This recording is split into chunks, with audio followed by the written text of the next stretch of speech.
what people are realizing is the network is actually not just a connectivity fabric, but it's a strategic control point.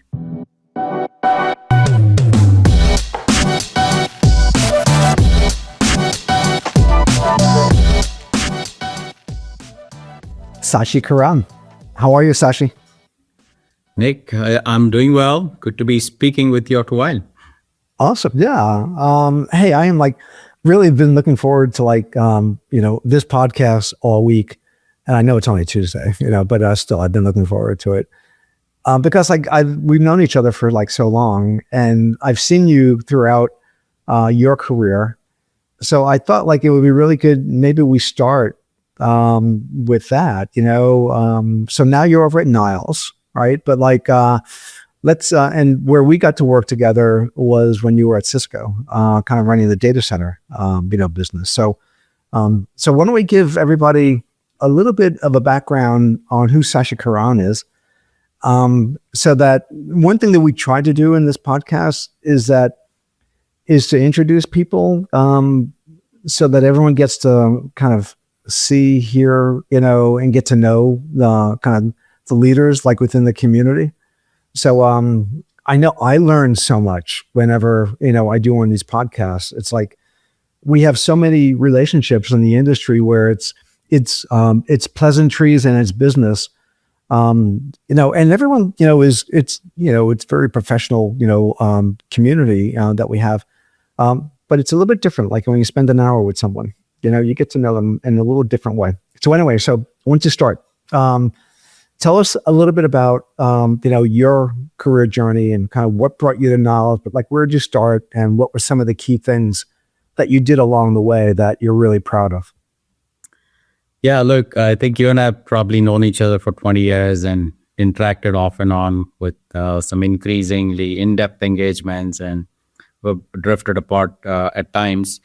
But during all of this time, I've been more in the go-to-market side of things. And the roles that I've predominantly held in the last 25, 30 years have been owning product lines, revenue growth, marketing, and things that are much more in terms of how do you define product all the way into how do you market it, how is it consumed. So I've been fortunate enough during my career to have that entire cradle to grave kind of responsibility, which I really enjoy. It also helps me connect the dots, where I'm not approaching this from any one particular function.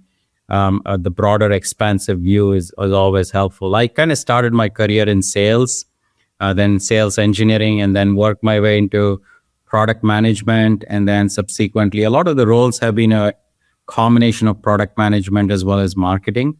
At Nile, I'm officially the CMO, but keeping in tune with today's times, I look at myself as a forward deployed marketeer.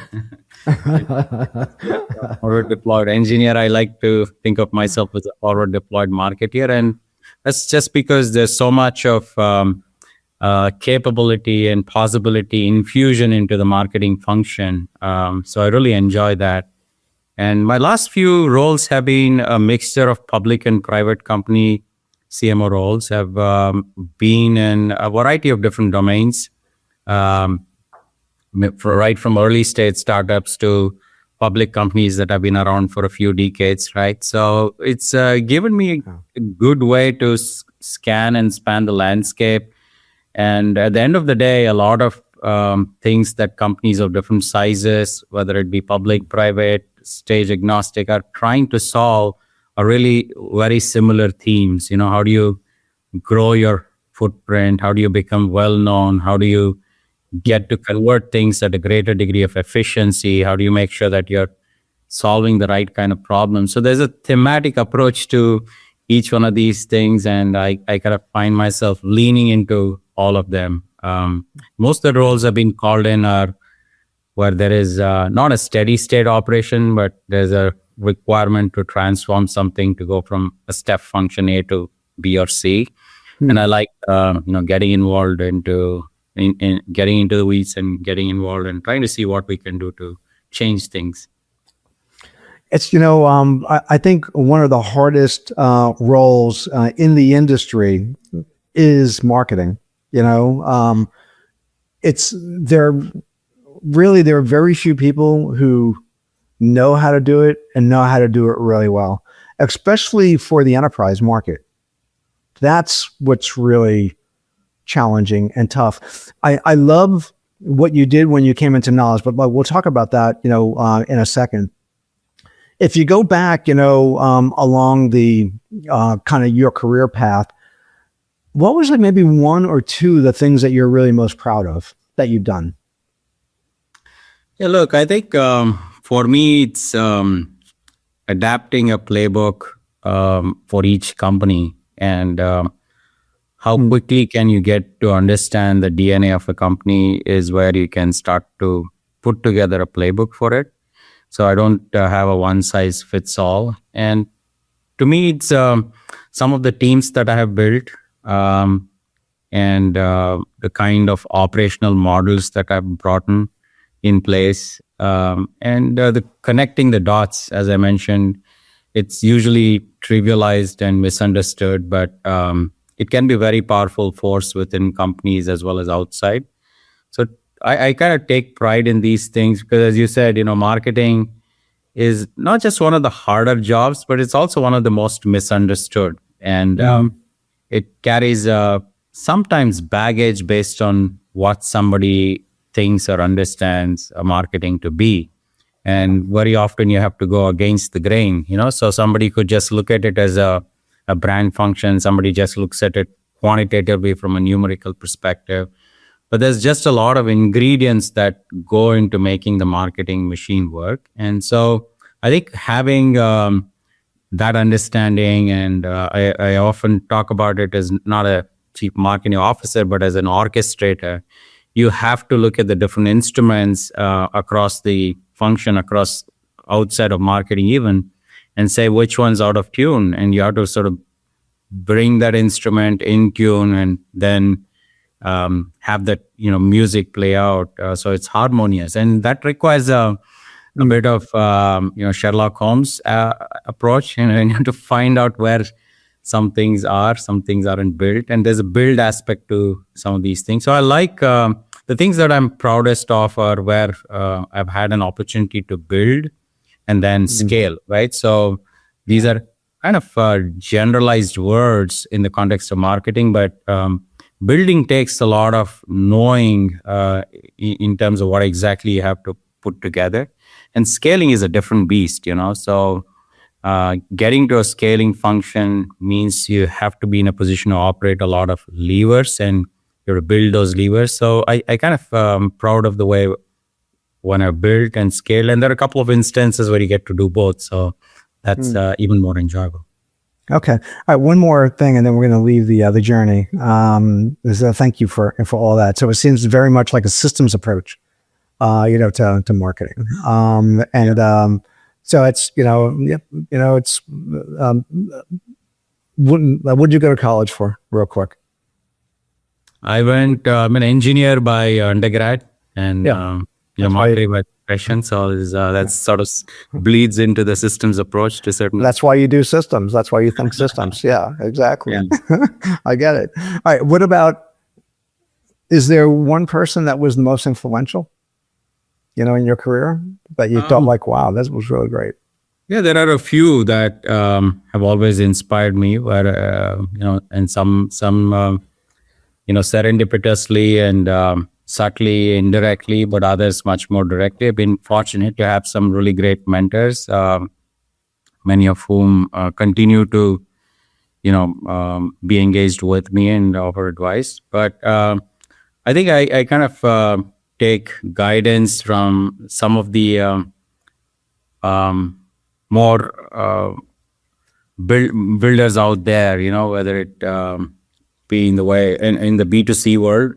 Much of my work has been in B2B, but much of my inspiration ironically comes from B2C. So go figure that. So there's not one person that comes to mind. You have a whole group. Yeah, you kind of take inspiration for a variety of different things in terms of how you approach a problem, how you approach certain you know, team, the softer aspects of it, I draw inspiration from a lot. But when it comes to the parlaying of the skills, there's a lot. B2C is a lot more of a fertile ground. I think it's harder. It's I don't know. Yeah. All of it is like hard, but like B2C is like it's so serendipitous. Yeah. Okay, let's get to the chatting. All right, thanks, Sachi. That was great. So I think everybody kind of knows Sashi and kind of how you approach kind of the marketing role. So let's talk about Niles. Niles took a very kind of contrarian view towards networking, and actually, I think it's the right role, and that is, how do you make networking more consumable, similar to like kind of a cloud-based model where you can kind of scale it up and scale it down. And you guys focused on the campus WAN, first, and wireless communications. And so maybe, why don't we talk a little bit about that? Like, obviously, Niles is a successful company. John Chambers back, or JVC, kind of back company. But you took a different model than the traditional incumbents to this market. So why don't we talk a little bit about that? About Niles and its approach towards campus, and then also to procurement in particular. Okay. Yeah. So as you rightly kind of pointed out, a lot of the founders of Nile came in from companies such as Cisco, including the former CEO and CDO. And I think the genesis of founding Nile was something that they actually saw as a problem statement in their previous roles. But when you're innovating, it's the classic innovator's dilemma. You got something very successful, and for you to place a contrarian bet sometimes is not as easy in the grand scheme of things. So you have to come outside of the system to actually place that bet, so you can pursue it without distractions. And I think that's kind of what they saw in their roles over the past few decades that they were in some of the other companies. And I think the bet was really the pain point that they saw with regards to complexity of infrastructure as well as complexity of operations. Yeah. And it's always easy to say, I'm going to solve this problem by bringing one more feature, one more protocol, one more box into the equation, which has been sort of the legacy way of doing it. And that has been arguably successful for quite some time. And I think that architecture sort of held water when things were relatively static. When things don't change, then it's easy to say, I'm just going to bring one more box and, into this Jenga box kind of equation and say, it's going to plug the problem statement for now. But I think we all started to see this change maybe 10, 15 years ago. And the birth of cloud itself was because, people wanted to move faster, and digital transformation came in that way. And particularly in the context of networking, you had SDN come up, mainly because how do you, manage devices, configure them at scale if everything is box by box configuration? So that was sort of the precursor for SDN. Now, fast forward to where we are now with things like AI and a number of other things. And the fact that most IT teams are getting compressed, right? So if you look at, budget allocation, nobody's actually growing their IT headcount tremendously. But at the same time, the IT team is expected to handle all of the other changes that are happening at an exponential pace around them. So the question for them has always been, how do you do more with less?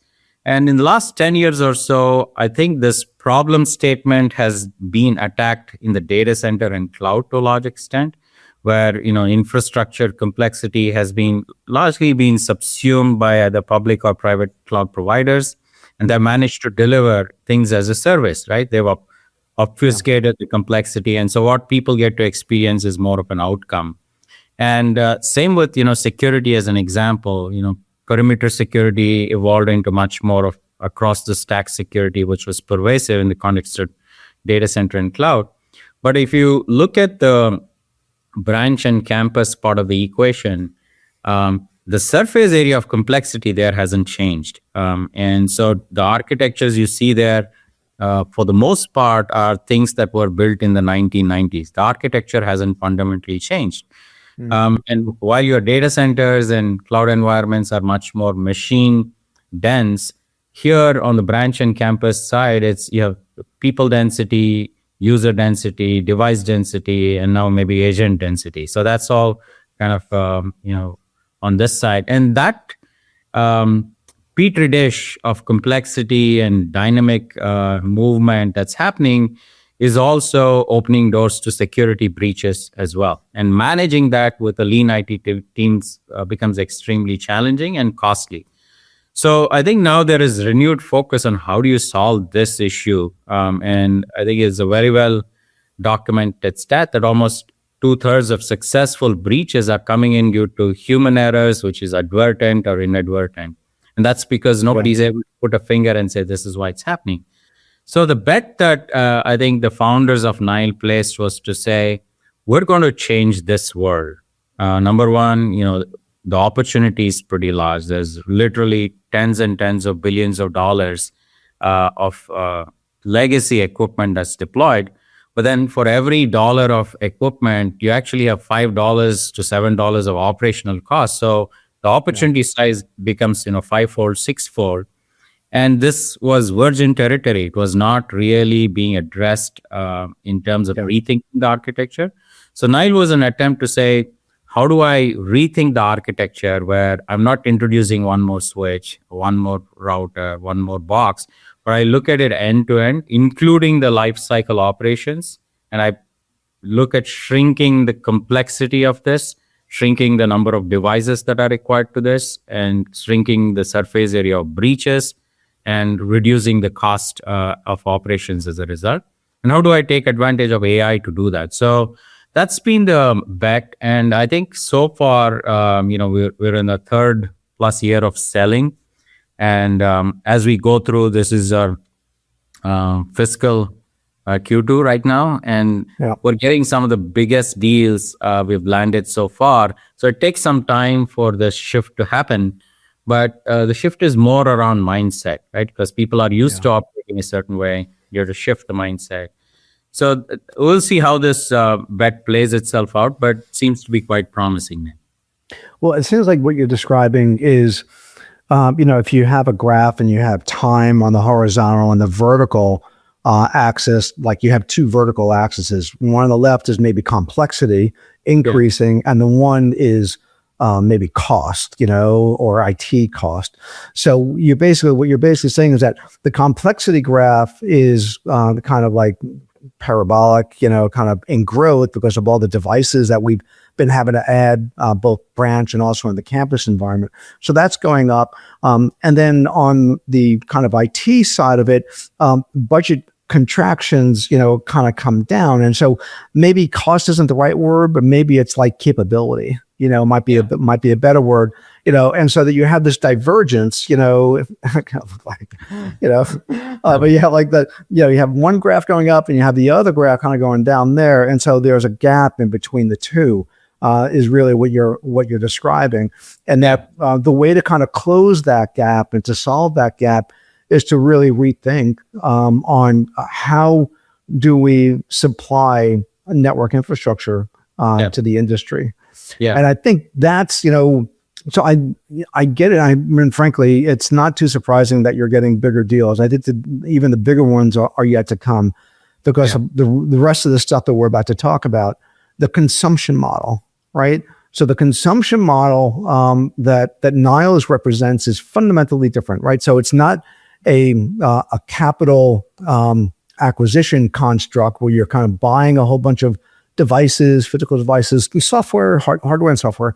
And then you have staff that manages it. And you're right. Like, the equipment is about, 20%, 1/5 the cost of the total cost of ownership. Branch office is probably even a little bit higher. But so you have that kind of dynamic. And so what you're doing is kind of eliminating that and making this more of an operational play, OpEx cost, not operational play, but OpEx cost versus a CapEx play. That, it's a different mindset. It takes different, kind of people to convince. So maybe, it's hard, it's an odd thing because like at one part you can say the culture that we built over the last 30 plus years in our industry is one of that you buy it and you build it and you manage it, you own it. But there's probably more infrastructure as cloud came in, you're managing more infrastructure that you don't own than you do. And so why should networking be the last, bastion of something you own? And I think that kind of talks to really what you're doing. So there's a cultural and also an operational shift that's happening that has to happen in large corporations in order to embrace the Niles model. And I'm not sure if you agree with that or not, but so maybe how is that journey within organizations manifesting itself, Yeah, look, I think this is a tale of many nuances sometimes, right? First of all, the way you talk about complexity versus cost, I think that was spot on. And in many ways, complexity is the primordial evil that you see within organizations today because it's built up over time, particularly mid to large enterprises, because, it's a lot of spaghetti that's built up over time.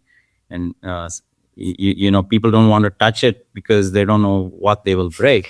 Well, that's for sure. Don't breathe on it. Yeah. So that to us is what we have seen is where, your surface area of unknowns becomes larger, and that becomes a breach magnet in some sense.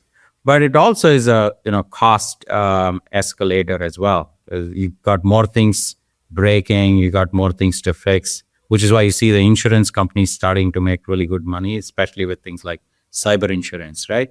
So it's the more complexity, larger costs, and the ability to make change happen is constricted. So velocity decreases, and so governance, compliance, all of these are side effects, right?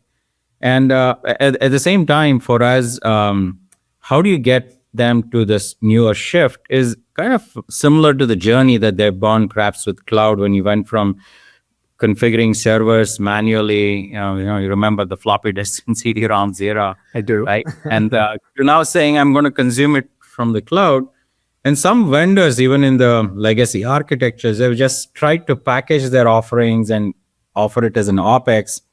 But in reality, the infrastructure hasn't necessarily changed. So for us to truly make this change happen, the way you design the architecture and the infrastructure to make it amenable for really utilitarian model from ground up, as also the pricing, packaging, they all need to be kind of tied at the hip.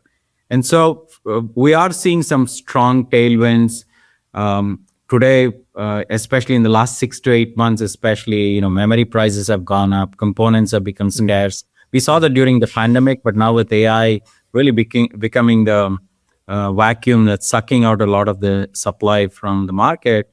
And even if you had a budget, then you're not in a position to procure it through CapEx because the price has gone up 3 times from what you're budgeted for. And the other thing is now many companies are are being mandated to kind of make a decision between whether that budget goes towards tokens or to humans or equipment, right? So these are all the choices up. So in that case, what we have is what I'd call as a secure and autonomous network as a service, right? So security is kind of the first thing I call out. Second is autonomous, which means a lot of it is really not requiring, manual intervention to do stuff. You can have manual oversight, but you don't need to be doing things the old way. And then it's delivered as a service, which speaks to the utilitarian model and the OpEx pieces of it. They don't need that huge budget. Now, it's an OpEx spend. We already take care of the infrastructure. So essentially, they don't need to go hunt, procure, and look at different licenses, right? And our architecture also converges sort of the network security and traditional networking into the same fabric. It isn't a different device. You don't need NAC. It's all identity centric. So there's a physical consolidation and convergence of infrastructure. And you're very familiar with the SD-WAN movement and the SASE movement. but that has been missing on the LAN, right? And so if you look at the LAN as the biggest surface area for enterprise, think hospitals, universities, manufacturing plants, warehouses, you name it. And that's where we're kind of a SASE for the LAN, with a utilitarian OpEx based approach. Yeah, I think, well, it kind of leads into, well, thank you, for that.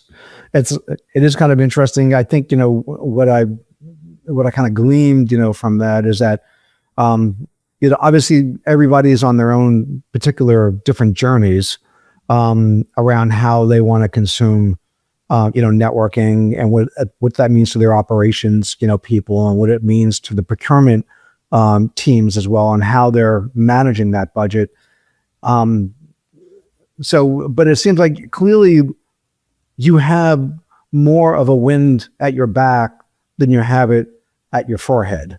It depends, on which companies that you're talking to, but it seems pretty clear, that this model is going to be a significant model in our industry.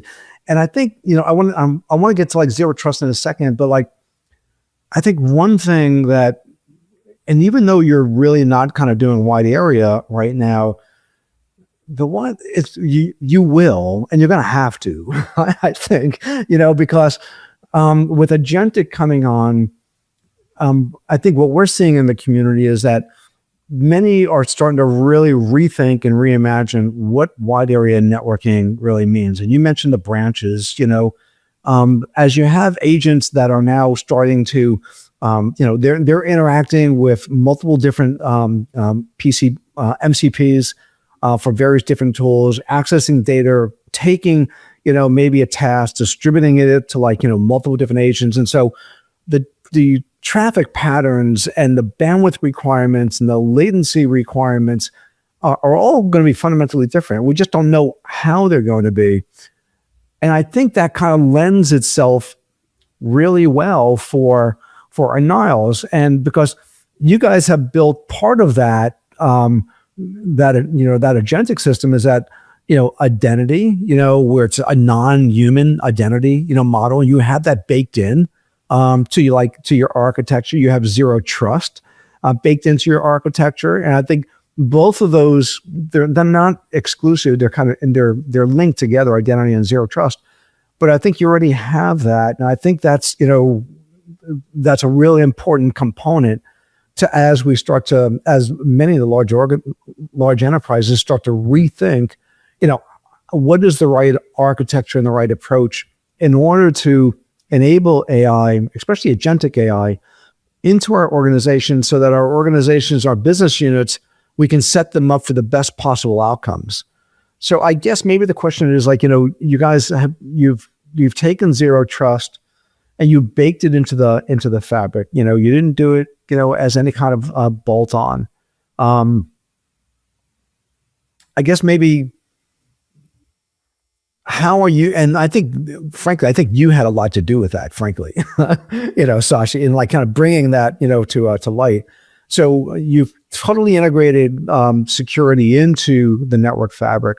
So I guess the question is how's that going? How enterprises now, especially your customers, do they view their network differently, as a source of truth, that this is the safe domain, the place where, where the blast radius, they're feeling more comfortable that it's a smaller blast radius, and that, smaller number of vectors, for exploits. So I guess what's the upshot? Yeah, look, I think the good news is a lot of these had been sort of baked into the architecture. And what I have been helping out is really dig out the diamonds from the mine in some sense, but they're all kind of natively baked in. It's very hard for somebody to come and position or put a light on something if it didn't already exist. So as I was sharing earlier, the whole thing was a clean slate approach to network design in the LAN, right? It was a clean slate approach. And that's why, a lot of people don't believe it when they hear the pitch for the first time. They think either it's not possible or it's untrue. and getting them over the hump is usually the first point of friction that you're encountering coming in with a radically different approach. But fortunately now, I think, as you mentioned, some of the tailwinds are increasing where they understand that the existing status quo that they have with some of the legacy is not going to get their company or their businesses to where they want to be. So we are seeing people come in search of something, and people like yourself who are in the industry, analysts who have a good idea of the landscape. When they come and talk to you, we're getting people referred our way as well, saying, okay, this kind of solution exists. And that's coming in from outside of the US as well, unsolicited sometimes. So I think the whole aspect of it was not to treat networking and security differently, right? So that was one of the founding principles. If you're connecting, the connection should be secure by default. So that by default is the genesis and the foundation of zero trust, right? So you're saying, I'm not going to explicitly give you permission to deny. By default, it is denied. I'm only going to give you permission explicitly allow, which is totally the opposite of what you see across the rest of the industry. The other thing that you also see is, if you are looking at network security, you bring in a series of different things for an NAC and other elements that you have for identity, for firewalling. And each device that you bring in, it's like adding one more link into the chain, and a chain is only as strong as the weakest link. Each one comes with a cost structure, procurement, licensing, version control, management, configuration, you name it, right? So that's kind of where the surface area of complexity starts to grow, and either your posture actually weakens the more number of devices you try to use to secure it. So Nile's approach was to bake this into the fabric directly, reduce the number of components, have that zero trust architecture there by default, with which is continually enforced through identity, and it built very resilient. So the net of it is, one is the surface area of complexity and surface area of security that needs to be secured reduces dramatically just because of the inherent simple architecture. Second is, it is very deterministic, and the challenge you have in many companies is you go have a ton of different products, and each one has its own version, software patch, whatnot, and you deploy it across 100 different locations.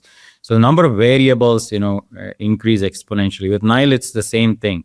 If we see one issue at a particular customer, we fix it, that gets propagated globally to all of our customers base. So it's a very standardized deterministic architecture, which is zero trust by default. And if assume you, first of all, the breach rate goes down dramatically, and if for whatever reason there is a malware infection, then you have the ability to just have it be restricted to that particular device or segment, right? And so that's what we call as a segment of one. And so the blast radius is restricted by default, quarantine. And the other thing we see today is IoT security and network security, IT security are kind of ships in the night. These are different constructs. Many devices, cameras and other things, microwave ovens, they're not really built with security in mind, but they are connected to the network.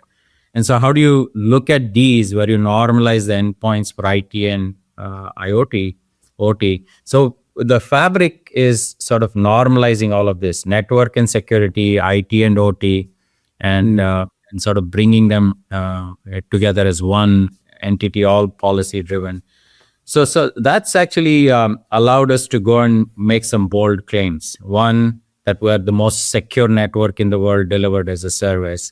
And second, we actually have gone out and proven this, put it out to hackers in some of the elite hacking events, and challenged them to go capture a flag or something where they're on the same domain. They're seeing the IP address, but they can't actually ping it or connect to it. And so a lot of the way this is constructed is sort of inherently secure, completely VLAN free. So again, that VLAN spaghetti complexity goes away. And we run some of the biggest conferences in the world for security, where you have these people coming in, trying to hack. and they just cannot, right? So I think we're getting bolder by the day. It's getting more people to understand what we do, and education, and telling versus showing versus telling. These are all things that we're slowly getting better at. Yeah, that's awesome. Yeah. So I think thank you so much for kind of like diving into, that and the security component with the Nile solution. I think that's been missing for, it was always baked in, but it was really never exposed. So great. Because I think it's super important as we move forward. We talked about the agentic piece.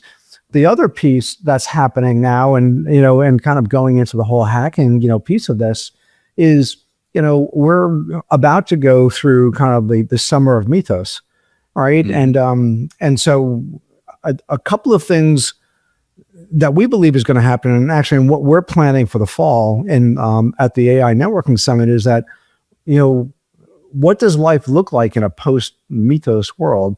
Because what we're about to go through in the summer is going to fundamentally change. We believe is going to fundamentally change what NOCs mean, and what security operations mean, and what lifecycle management for infrastructure means.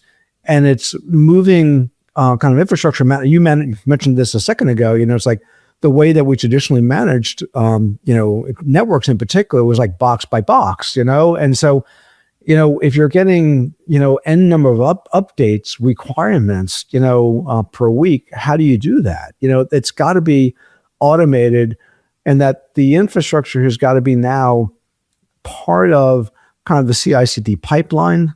It's got to be almost like a DevOps kind of model around how we manage an infrastructure, more of software lifecycle management than hardware lifecycle management. And I think the thing is that, so what Nile says, you have two things here, right? You have the security integration that we just talked about. And then there's also your operations center is already automated to a large degree. So, I'm just wondering, like, if there is like really almost like something that you guys can offer around how do you now, you can just like basically buy Nile's, service, or, is that, are there things that you have learned along the way that make it, easier for people to kind of move into a more autonomous infrastructure where there are less L1, L2 engineers, and there's more automation on those lower level tasks, especially around configuration changes. And you mentioned, like, the biggest, disruptions are more human, and a lot of that has to do with change management. Upgrades, updates, to the infrastructure. A lot of that goes away. Hopefully, that goes away. So, I guess, as maybe a little bit of your learning, and also what does a customer experience when they're using Niles, is how much do they have to have a human in their loop around the operations, around their NOC, or is it kind of totally transparent to them? Yeah, look, I think a lot of this is kind of work in progress for customers, especially once they understand how the operational model works. I think they are sold, right? It's getting through the initial hump in terms of really saying, how is this different from what I've been used to?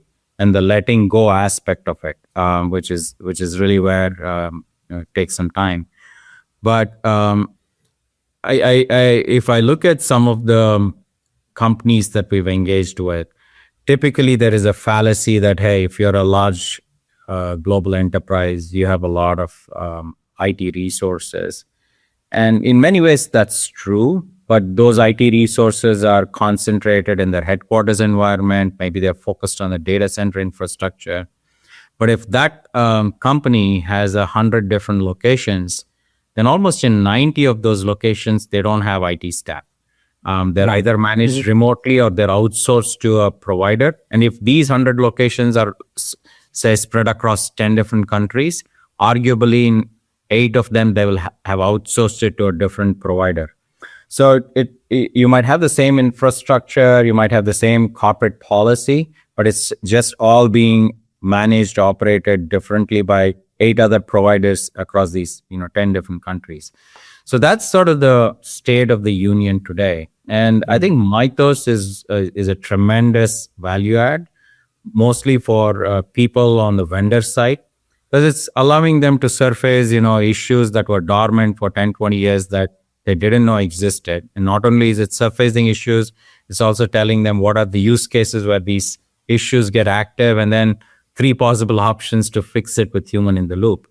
But then you still need that operational aspect of how do you cascade it across your different locations, across these different providers or remotely. And so that aspect is still an unsolved problem across the industry. Yeah. You can kind of debug faster, you can fix issues faster, but operating is a life cycle thing. So I'm sure those improvements will come in over a period of time. But if it's still on a legacy architecture, which is having different devices, different software, different patching requirements, that's where the complexity continues to exist. So for us, I think it's a really good thing that Mythos and other such introductions are raising the awareness about security, right? So today, most people know that they will get breached. It's not a if, it's a when, but they don't know how exactly to go about fixing it. So I think it's going to harden things at the head end quite well. Where we will actually look at in terms of our learnings and applying that is really how do you make the day two aspects of it much more autonomous, homogeneous? How do you make it standardized and consistent? And I think that's kind of where we're hugely differentiated.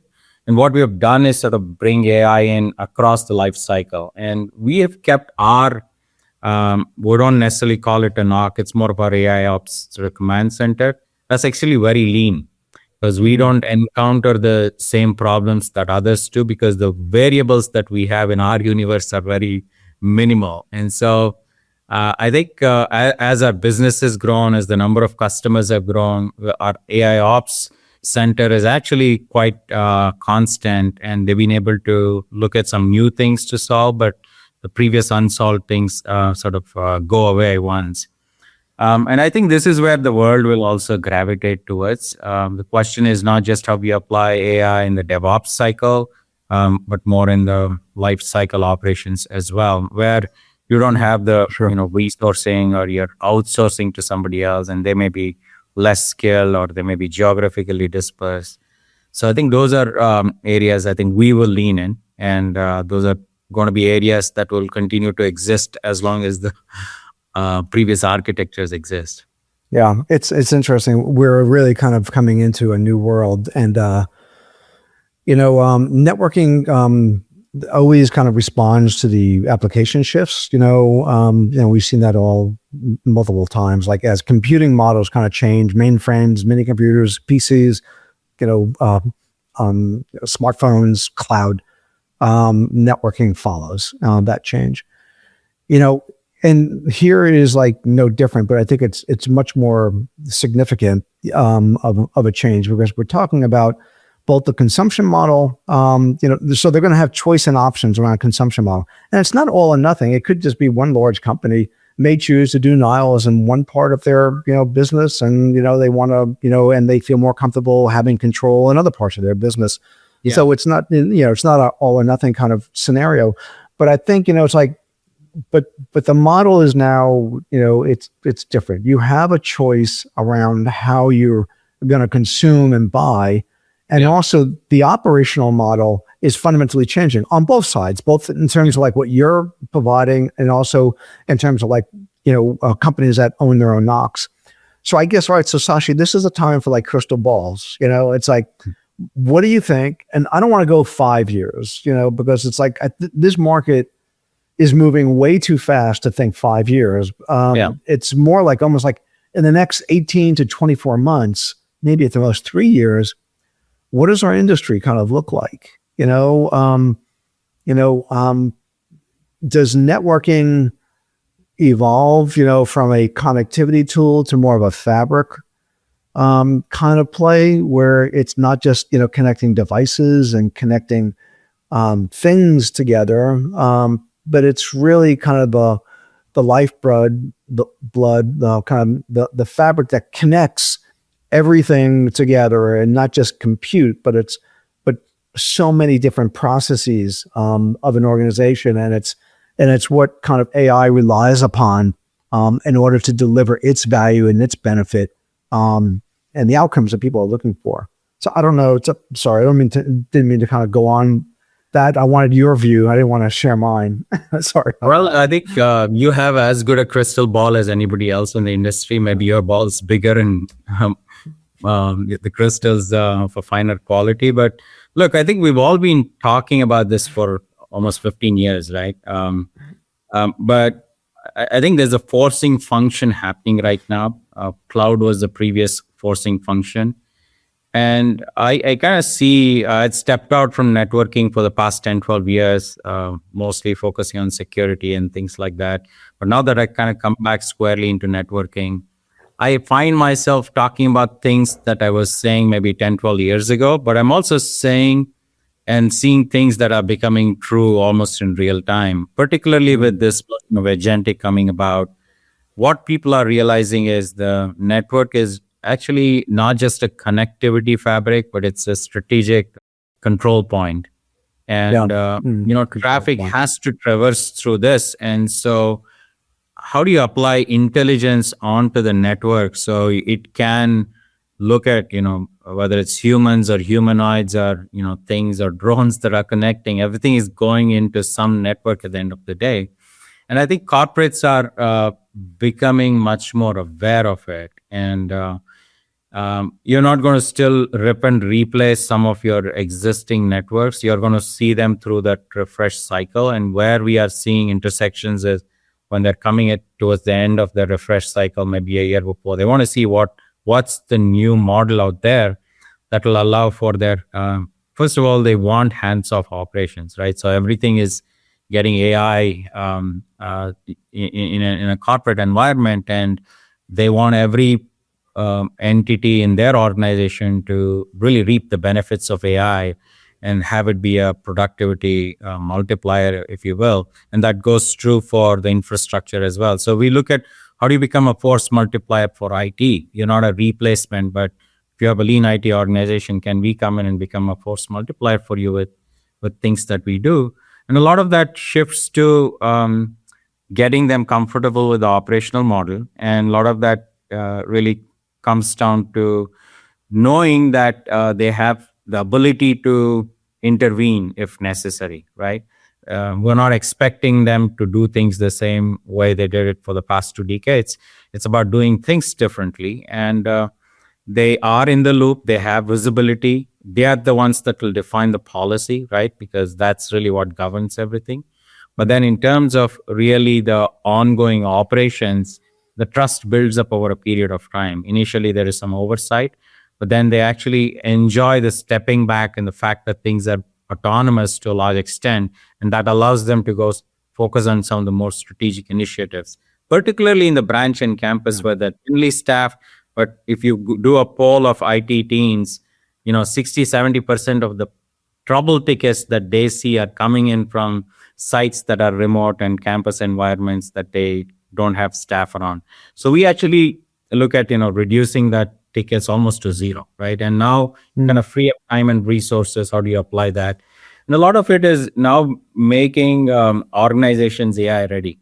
Everybody's investing in budgets across the spectrum, whether it be in terms of software, tooling, infrastructure.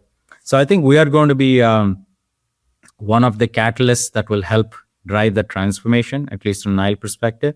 But stepping back, I think the transformation we saw in the WAN and the data center the last 2 decades now is going to come into the LAN. And I think we'd be a very legitimate control point, for intelligence as well as connectivity and security. So that's sort of the change I am seeing, at least over the next 2 to 3 years.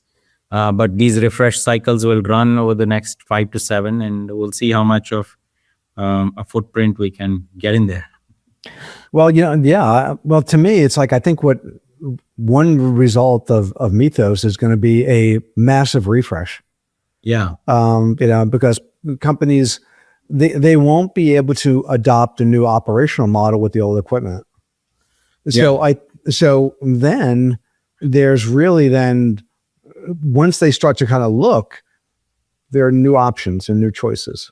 And I think, Yeah. frankly, I think that is one of the big opportunities for Niles, to have a voice in that, a seat at the table on that. Is that okay? Hey, you can continue to go the existing way, which is, do a kind of a massive upgrade to your infrastructure that you own, Yeah. or you don't have to do that. There's Yeah. another way. And you Yeah. can buy this as a service. So Yeah, I think Mythos is exposing the foundational, flaws, and it's like a vaccination. You just need to go and vaccinate yourself. I think in this, having a clean slate approach is you're immune by default, right? So that takes a different kind of awareness in some sense. But once you realize that you're kind of immune, you can do a lot with what you want your infrastructure to do. And I think Glasswing is perhaps one of the first initiatives that is bringing an ecosystem together. Anthrop's kind of being instrumental in bringing a lot of the major vendors with the large install base. And this summer is a revelation for many of them. And so I think it's what comes out at the other end might be code that is hardened, but then you still need to look at when you're actually running them in production environments. So I think the whole industry is going to go through some interesting phases. Don't you agree, Nick? I think so. There's no doubt. Yeah. This is like, Tom Gillis was at the last, at One of the the spring summit. We we spent some time together. Yeah. Well, you guys you've probably worked together over at Cisco when you were at Cisco. But yeah, so and like Tom has actually kind of plugged me into like some of the thinking that Cisco has, and I've been kind of running that by various different people in the community, and yeah, this is going to be summer from hell to get through it. But also on the other side of this, a couple of things are going to happen. One, the kind of the software infrastructure that corporations run on is going to be hardened. Number two, there will be a massive upgrade, refresh of infrastructure. And third, there will be new lifecycle operating models. So I think really what we're planning on for the fall is trying to bring all of that front and center, so the community kind of understands, how to be prepared in this post Mythos world, because it's not just going to be one and done. This is just going to be the new life. This is just going to be new normal. So no, everybody is looking to recapture time in their lives, Nick, and I think fundamentally, with all the things that would be done in the traditional architecture, somebody else is still responsible for operating it. And one of the key things we have done is we have taken ownership of not just building the technology, but operating as well. So that actually, brings in a lot of value in a very compressed way, right? And so I think that other model still needs to shift, and I don't see that happening anytime soon. But that's sort of the direction I see. Just as SaaS was a derivative of cloud, now NAS is a derivative of network and infrastructure. It's going to take some time for it to be much more mainstream, but certainly there are some very strong tailwinds, and AI is certainly a huge catalyst for that. Yeah. Well, I think that's a good place to end. So, Shashi, thanks so much. Really great to connect with you, spend some time with you, learn about not only just Niles, but also learn a little bit more about you as well. So, thanks, Shashi. Well, thanks for having me, Nick. I appreciate it. You're welcome. Thanks, everyone. Thanks for plugging in.